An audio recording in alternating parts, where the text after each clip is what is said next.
I honestly didn't expect this to work as well as it did.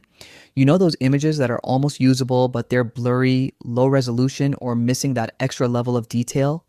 Normally, I just find another image or start over. But Magnific AI takes those ugly, low quality images and basically asks, what if we rebuilt the details? And that's exactly what I wanted to test. The first thing I noticed is that Magnific isn't just a basic image upscaler. You give it an image, choose how aggressively you want the AI to enhance it, and then let it do its thing. That's where it gets interesting because the AI isn't simply stretching the original pixels, it's trying to generate additional detail that makes the image look sharper and more complete. And this can be seriously useful if you're a content creator. Think about an old thumbnail that you don't have the original file for. Or maybe you've generated an AI image that's great overall, but the face looks soft and the small details are messy.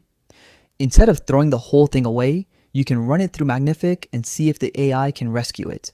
But here's the catch. Better looking doesn't always mean more accurate. That's probably the biggest thing I'd watch out for. When the original image doesn't contain enough information, the AI has to make an educated guess. Sometimes those guesses look incredible. Other times, you'll notice that a face, texture, or tiny object has changed in a way you didn't ask for.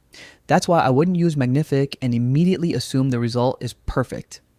I'd compare the original and enhanced versions side by side. If the image is being used for a YouTube thumbnail, social post, concept art, or marketing graphic, a little creative interpretation might be completely fine.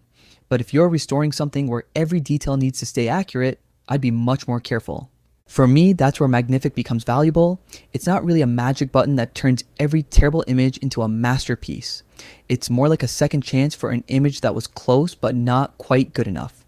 And if you're constantly creating thumbnails, product visuals, social media graphics, or AI generated artwork, that second chance can save you from recreating the whole thing.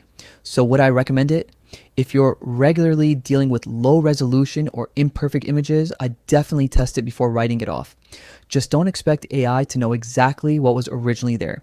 Now I'm curious, what would you use Magnific on first? An old photo, a blurry product image, or an AI generated picture?